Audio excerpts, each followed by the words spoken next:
Bonsoir à tous, bienvenue dans ce journal dont voici les titres. Et si notre consommation d'eau était trop élevée, Monaco dépend de la France lorsque nos ressources sont épuisées sur le territoire.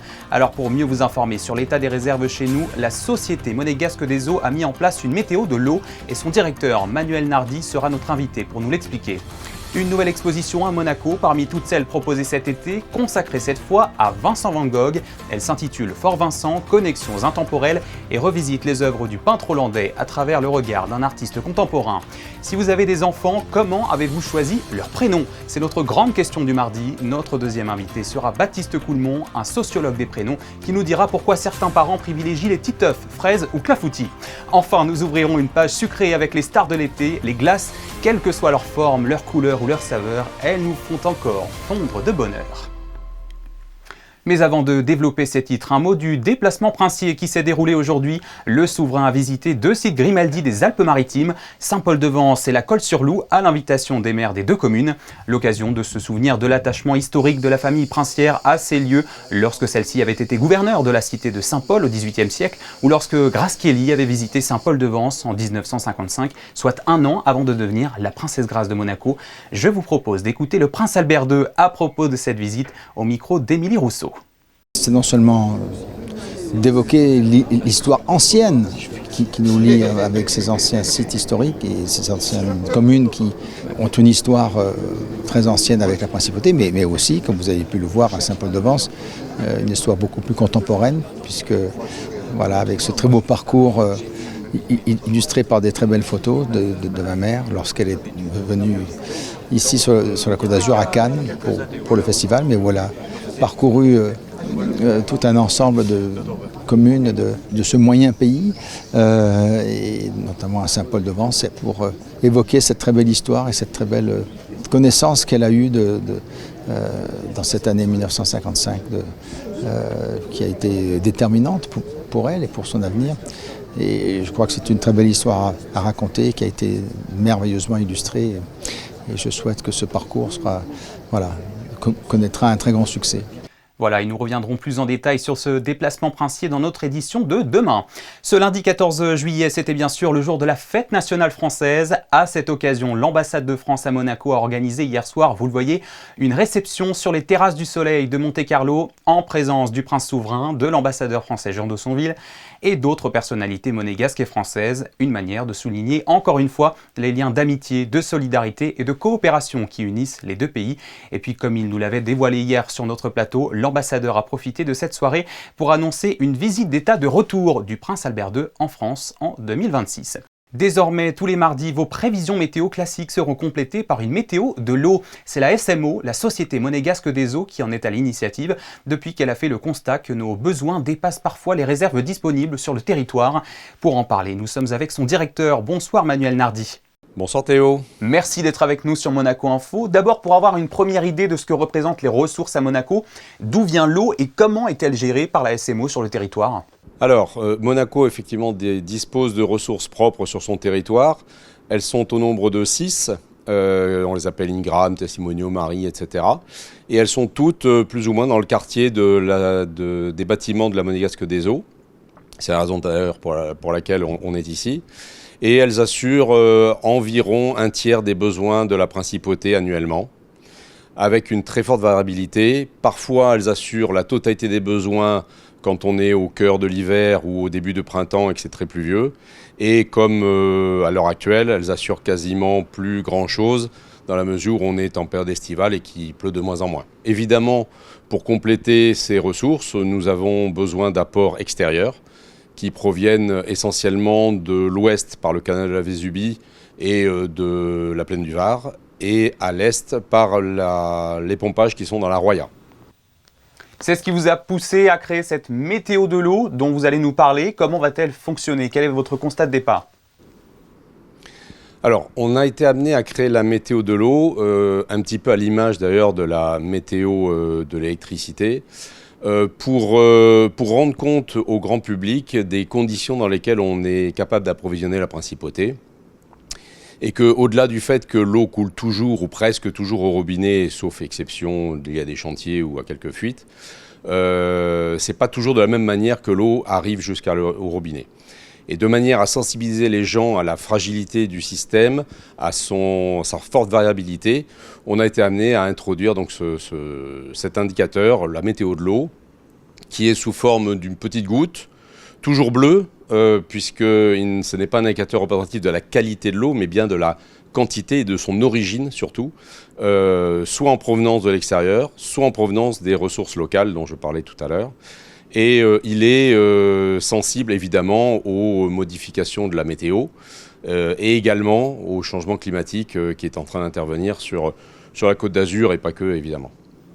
Et alors, si vous jugez qu'il y a un déséquilibre entre les besoins et les ressources, quelles mesures pouvez-vous mettre en place et quels sont les bons gestes à adopter?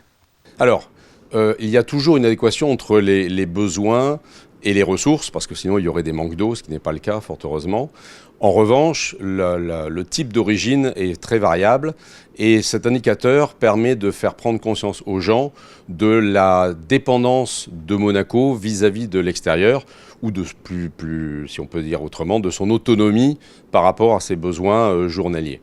Et donc l'indicateur est au vert à 4 stades. Au vert, quand les ressources locales de Monaco assurent plus de 50% des besoins journaliers de la principauté.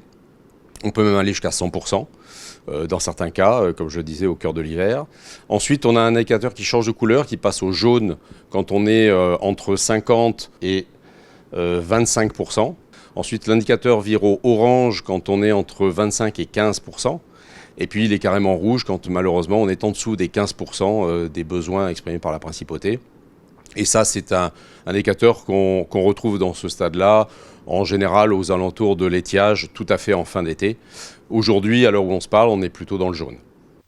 Est-ce que vous pensez que la météo de l'eau pourrait suffire justement à inciter les gens à faire plus attention à leur consommation ? Alors, en tout cas, c'est un indicateur qui doit faire prendre conscience aux gens que l'eau du robinet n'est pas toujours de la même origine, ça c'est important.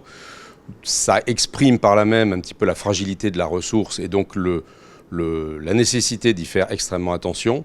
Je dirais que Monaco a fait des efforts considérables depuis les années 2000, date à laquelle je suis arrivé en principauté. Pour vous donner un ordre d'idée, Monaco avait besoin de 6 millions de mètres cubes par an pour passer une année en 2000, 2001, 2002, 2003 même, un petit peu plus avec la canicule. Et puis aujourd'hui, on en est à 4 400 000 mètres cubes, ce qui est une baisse considérable, quand dans le même temps, l'activité économique de Monaco a plus que triplé. On peut voir les efforts qui ont été fournis par tout un tas de consommateurs différents, les grands institutionnels, le gouvernement, la consommation des jardins publics, l'arrosage des voiries, la SBM a été un gros acteur des économies, et puis les particuliers tout simplement qui ont appris à faire attention, à s'équiper de matériel plus moderne et moins consommateur d'eau, et puis les éco-gestes qu'on a fait rentrer dans les mœurs avec le fait d'arrêter de l'eau quand on se brosse les dents, etc. Alors le département des Alpes-Maritimes a connu des périodes de sécheresse, notamment l'année dernière, des périodes impressionnantes. Les nappes phréatiques avaient également perdu beaucoup d'eau. Est-ce que la situation globale est revenue, vous diriez, à la normale aujourd'hui ou est-ce qu'elle reste préoccupante ? Les derniers éléments que j'ai pu avoir montrent que effectivement l'année 2024 et l'année 2025 sont évidemment beaucoup plus fournies en eau et pluvieuses que n'a été l'année 2023, qui a quand même été une année extrêmement sèche. Et pour autant, le niveau de recharge n'a pas été aussi efficace que ça aurait pu l'être, ce qui fait qu'aujourd'hui, en préfecture, les messages que j'entends sont des messages de prudence en tout cas, et de prévision pour la période estivale qui s'annonce, relativement chaude, de prudence assez forte sur la ressource et sur les difficultés qui pourraient surgir éventuellement en fin d'été. Voilà pour l'actualité de l'eau. Merci beaucoup Manuel Nardi d'avoir répondu à nos questions sur cette météo de l'eau qui sera donc mise en place, je le rappelle, à partir de mardi prochain sur notre antenne. Je rappelle que vous êtes le directeur de la Société monégasque des eaux. Merci à vous. Merci Théo. Parmi les nombreux événements de l'été à Monaco, cette exposition, boulevard du Larvoto, à la Camille Art Gallery précisément, elle s'intitule Fort Vincent, Connexions intemporelles, un hommage à Vincent van Gogh à travers le regard d'un artiste contemporain, Eric Massolder, qui explore un lien pictural et émotionnel avec le célèbre peintre hollandais. Le reportage de Christine Dapetit et Lionel Bernardi. Des couleurs puissantes, des gestes bruts et en toile de fond, l'ombre bienveillante de Van Gogh. Une série d'œuvres de l'artiste Eric Massolder qui réinterprète, sans copier, l'univers de Van Gogh comme un dialogue à travers le temps. Une exposition qui révèle un lien profond entre deux sensibilités artistiques. En fait, Van Gogh est placé vraiment comme un étalon de la mesure de son travail. Et donc ça, c'est une pression énorme pour Massolder. Mais on peut voir des éléments connexes dans le rapport qu'ils ont tous les deux à la nature. Le rapport qu'ils ont thérapeutique presque avec la nature. Aussi un rapport thérapeutique à l'art qui est un besoin qui est pratiqué par les deux artistes avec un rythme frénétique, avec une énergie qui est vraiment débordante. Et donc on peut voir que ces deux productions qui fournissent des réponses à la noirceur, qui fournissent des réponses à des crises, qui sont pertinentes dans ce sens et qui propose justement plusieurs solutions, disons, de lumière par rapport à des temps sombres. On connaît Vincent pour la noirceur qui accompagne sa légende, pour l'oreille, bien évidemment. Et donc, c'est l'idée de transcender toute cette noirceur, toutes les crises qu'on vit actuellement, pour amener des solutions. Une immersion dans la mémoire artistique, mais aussi une quête d'identité à travers l'autre.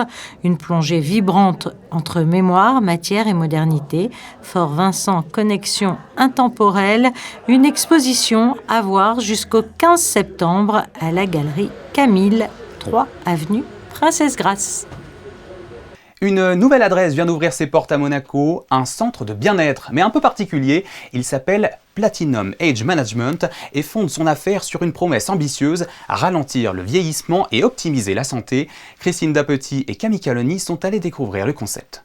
Situé au 18 avenue de Grande-Bretagne, Platinum Age Management mise sur une approche scientifique et personnalité de la longévité au programme bilan biologique poussé, soins régénératifs, exercices ciblés, optimisation hormonale, nutrition cellulaire et gestion du stress. L'objectif de Platinum Age Management, c'était vraiment de développer une nutraceutique de pointe pour des personnes exigeantes et vraiment pour aller viser les 5 facteurs du vieillissement cellulaire à l'intérieur du corps. Donc on a travaillé pendant 2 ans avec des scientifiques spécialistes du vieillissement cellulaire pour travailler sur une solution qui s'appelle Régénérative Solution, qui est vraiment la base de notre protocole. La partie plan, en fait, si vous voulez, holistique, au niveau de l'alimentation, au niveau du sport, etc. C'est vraiment pour rendre plus efficace cette solution régénérative qui va vraiment aller travailler sur les mécanismes du vieillissement cellulaire. On a dans un premier temps, on a basé notre activité, ce concept sur l'épigénétique, c'est-à-dire qu'on a un questionnaire qui va nous permettre de connaître les habitudes, le mode de vie des personnes qu'on a devant nous. Ensuite, on va évaluer leur métabolisme, savoir quelle est leur composition corporelle. Ensuite, on va faire différents tests au niveau de la force, de l'équilibre, de la flexibilité, d'autres paramètres comme le VO2 max, donc les capacités cardiaques. Et ensuite, on va avoir un bilan complet et ça va permettre de vérifier quels sont les points à travailler pour améliorer ce qu'on appelle l'âge biologique, qui n'est pas vraiment l'âge de la carte d'identité, qui peut être très différent et de l'âge chronologique. Ici, chaque patient suit un protocole sur mesure qui lui est propre pour retrouver équilibre, énergie et vitalité. Chaque personne est différente. L'objectif d'Age Reverse, c'est le nom de notre marque, c'est d'inverser l'âge biologique de la personne. Et c'est effectivement, il y a des personnes qui arrivent et qui ont 40 ans et qui, à l'âge biologique, ont 60 ans. Et puis d'autres, en fait, c'est l'inverse. Elles ont l'air beaucoup plus jeunes et elles ont un âge biologique beaucoup plus jeune. Notre objectif, au final, c'est on réussit toujours par faire rajeunir la personne au bout de 6 mois ou 1 an. J'ai vu qu'il y a beaucoup de gens qui étaient complètement démunis. Donc j'ai eu envie de construire un centre de longévité et de donner les clés aux personnes qui veulent avancer dans l'âge dans les meilleures conditions pour rester en bonne santé et continuer à profiter de la vie. Un accompagnement haut de gamme dans un cadre confidentiel et apaisant. Platinum Age Management, une nouvelle ère de la santé préventive au cœur de la principauté. Zoom à présent sur une initiative pleine de sens. Il y a un mois, une dizaine d'enfants de l'école de la Condamine sont venus à la rencontre des résidents d'Aquiétoudine. Un choc des générations autour d'un atelier insectes porté par Terrae et qui a donné lieu à de beaux moments de partage, comme l'ont constaté sur place Émilie Flamin et Lionel Bernardi. Ils ont entre 7 et 95 ans et c'est avec le sourire aux lèvres qu'ils s'attellent à répondre au questionnaire. Un moment convivial et pédagogique que partagent des élèves de CE1 avec les résidents de la maison de retraite, pour le plus grand plaisir des petits comme des grands. On partage un bon moment et on doit réfléchir ensemble. Ça fait toujours plaisir. On les a eus et maintenant ils sont grands. On ne les a pas oubliés, mais c'est plus rien à côté de ça. De l'ambiance, puis en même temps, on ne s'ennuie pas comme ça. Car sinon, c'est monotone. Hein. Lutter contre la solitude et transmettre le lien social à tous les âges, c'est l'objectif de ces rencontres intergénérationnelles. Ça donne beaucoup de plaisir et de bonheur à nos résidents de pouvoir avoir ce contact avec des plus jeunes. Très souvent, je veux dire, ils ont de la famille, mais qui peut être lointaine et qui peut habiter dans d'autres endroits que Monaco et ne pas voir souvent leurs petits-enfants. Et donc, c'est pour eux l'occasion d'échanger, de se rapprocher de cette génération beaucoup plus jeune qu'eux. Cette rencontre est la 8e dans cette résidence, un moment de partage régulier pour apporter du bonheur pour les 70 résidents de l'établissement. Je vous propose de nous intéresser maintenant à un sujet aussi banal que fascinant, les prénoms. Il en existe des milliers à travers le monde, certains sont très appréciés des nouveaux parents qui les choisissent pour leurs enfants, tandis que d'autres n'auront jamais grâce à leurs yeux. Alors nous avons voulu entrer dans la tête des parents afin de comprendre comment fonctionne l'art du prénom. Et c'est un sociologue spécialiste du sujet qui va nous aider à y voir plus clair. Bonsoir Baptiste Coulmont. Bonsoir. Merci d'avoir accepté notre invitation. Vous êtes donc sociologue des prénoms à l'École normale supérieure Paris-Saclay. D'abord, pour que l'on ait le contexte, de façon générale, quelle est la nature des prénoms qui sont plus donnés aujourd'hui ? Alors les prénoms qui sont donnés en France sont plus courts aujourd'hui qu'avant. Ils sont concentrés autour de prénoms qui ont 3, 4 ou 5 lettres et les prénoms des filles sont fortement concentrés autour des prénoms en A. Il y a plus d'une fille sur 2 qui va naître aujourd'hui avec un prénom qui se termine par le son A comme Sarah ou Clara. On sait que les prénoms ont bien souvent une origine géographique à travers les régions, les outre-mer. Parfois c'est même un mythe, comme celui qui dit que les Kevin ou les Jordan viennent tous du Nord. On sait aussi bien que la classe sociale joue énormément. Est-ce que ces critères ont changé aujourd'hui ou est-ce que la géographie et la position sociale jouent encore beaucoup ? On peut parler aussi de Monaco par exemple. Alors la géographie aujourd'hui, non, pour la France, ça joue très peu. Hein. Les prénoms qui sont les plus donnés au niveau national sont souvent les plus donnés au niveau régional ou départemental. Les prénoms restent un marqueur de position sociale parce que les parents donnent un prénom qu'ils aiment et le goût dépend de toutes les expériences qu'on a vécues avant. Donc oui, le prénom indique un peu d'où l'on vient. Généanet, le site de généalogie en ligne et l'INSEE ont révélé que des prénoms catégorisés comme désuets revenaient très à la mode depuis 2020, comme Arthur, Louis ou Léon, ou encore que des prénoms provenant de l'Ancien Testament étaient beaucoup donnés, comme Gabriel, qui est le plus attribué, Adam, Isaac ou Aaron. Pourquoi cette tendance pour les prénoms que tout le monde connaît, mais dont personne ne voulait jusqu'alors ? Mais le retour des prénoms anciens, c'est classique en fait. Hein. Depuis que les prénoms sont choisis en fonction du goût, eh bien les parents peuvent remettre au goût du jour des prénoms anciens. C'est ce que disaient déjà des journalistes dans les années 50 quand ils s'étonnaient qu'on appelait des enfants Anne ou Thierry. Ils disaient la mode aujourd'hui est au prénom ancien. Donc c'est assez classique. Après, il y a certains prénoms que l'on trouverait en effet dans l'Ancien Testament, mais tous les prénoms de l'Ancien Testament sont loin d'être repris. Les parents ne vont piocher dans l'Ancien Testament que des choses qui vont ressembler à des prénoms. Donc il y a énormément de prophètes de l'Ancien Testament qui ne voient pas leurs prénoms revenir au goût du jour. Justement, quand on est dans des endroits un petit peu comme Monaco, où on a un mélange de différentes nationalités, c'est un petit peu ce qu'on trouve aussi, c'est-à-dire à la fois des prénoms plutôt de la consonance italienne, des prénoms un petit peu français aussi. On va avoir justement cette diversité, il n'y a pas vraiment de prénoms de référence ou des prénoms très locaux, ça va être une diversité. Oui, et puis le prénom le plus donné aujourd'hui, il est donné qu'à environ 1% des bébés. Donc, si l'année dernière, pour les filles, je ne sais plus si c'était Louise ou un autre prénom, mais Louise n'est donnée qu'à 1% des petites filles, et donc 99% des petites filles ne s'appellent pas Louise. Les prénoms sont très très variés. Il faut en prendre beaucoup pour avoir un groupe de prénoms qui nomme une partie non négligeable de la population. Alors, on note également une autre tendance très intéressante, celle des prénoms que les parents créent eux-mêmes, qu'ils trouvent en fusionnant leurs deux prénoms respectifs, ou alors des prénoms incongrus, les Nutella, Clafoutis, Anomalie ou Excel, oui, ils existent parfois, mais ils n'ont pas tous été acceptés. Qu'est-ce que cela révèle des parents, cette idée de choisir des prénoms complètement extravagants ? Alors les prénoms rares ou nouveaux, ça existe depuis longtemps. On peut prendre l'exemple de Pierre. Sur cette pierre, je construirai mon église. Pierre, c'est un petit caillou. Et donc, toutes les choses, les graphies ou les sons peuvent servir de prénom si ça ressemble à des prénoms. Ensuite, le prénom, il a aujourd'hui une nouvelle fonction. On s'appelle par le prénom quand on rencontre des personnes qu'on ne connaît pas. Et donc, il faut que le prénom soit plus rare qu'il ne l'était avant. On peut plus avoir 5 petites Sandrine dans la même classe. Les noms de famille sont très rares. Ils permettent d'identifier une personne dans un collectif de travail très facilement. Les prénoms, pas encore. Mais des parents peuvent vouloir, pas pour des questions d'originalité, mais peuvent vouloir que leur enfant soit bien identifié dans un collectif d'une trentaine ou d'une cinquantaine de personnes et donc choisir un prénom très rare, voire inventé. Merci beaucoup Baptiste Coudmont, sociologue des prénoms, d'avoir été avec nous pour explorer les tendances actuelles sur ce sujet. Merci à vous. Au revoir. Elles sont aussi rafraîchissantes que réconfortantes. On en trouve de toutes les formes, de toutes les couleurs et de toutes les saveurs. Je vous parle des glaces, bien sûr, les grandes stars de l'été. Cette année encore, les glaciers de la Principauté rivalisent de créativité pour séduire les gourmands, toujours plus nombreux, surtout en période de forte chaleur. Alors, quelles sont les tendances du moment? Réponse avec Sarine Cary et Jean-Alexandre Dordet. Servies en pot ou en cornet, les glaces se vendent comme des petits pains à la saison estivale. C'est le plaisir abordable à s'offrir à tout moment de la journée et idéal pour se rafraîchir lorsque le mercure grimpe.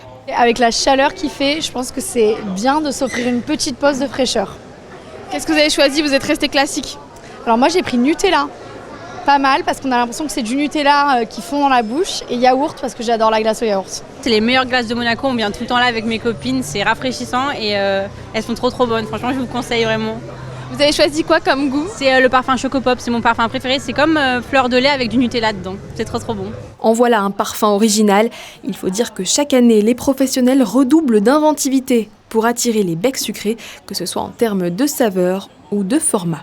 On a des pâtisseries glacées, on appelle ça, donc on a des verrines glacées, on a des gâteaux glacés, on a fait des cheesecakes glacés aussi cette année. C'est vraiment une offre assez variée pour aussi les dîners, les anniversaires, pour notre population locale qui a envie de quelque chose de différent pour la touche sucrée pour leurs invités. Si vous aussi, votre cœur vous dit de manger plus de crème glacée, alors faites-vous plaisir. C'est bon, c'est très bon. Et oui, c'est très bon, on en prendrait bien aussi. Voilà, c'est sur cette note sucrée que se referme ce journal. Merci à vous de l'avoir suivi. Dans un court instant, vous retrouverez Christine Dapetit pour vos prévisions météo du mercredi. On se quitte en images avec la réception du 14 juillet proposée par l'ambassade de France à l'occasion de la fête nationale capturée par notre photographe Stéphane Dana. Excellente soirée sur Monaco Info et à demain, 19h.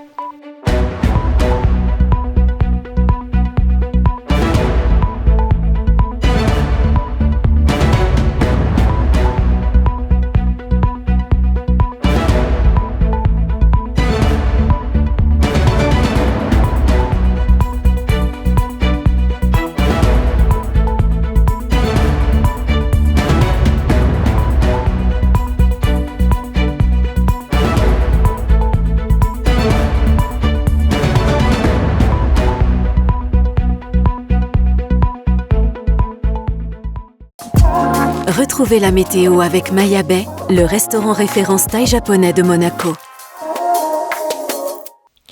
Bonsoir Théo, bonsoir à tous. Demain à Monaco, le soleil dominera toute la journée, mais l'après-midi sera lourde avec une chaleur humide. Les températures seront comprises entre 22 et 29 degrés. Surtout, n'oubliez pas de vous hydrater.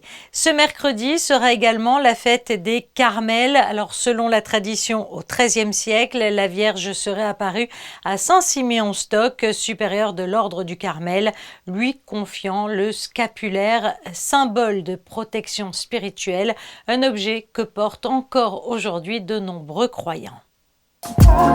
C'était la météo avec Maya Bay, le restaurant référence thaï japonais de Monaco.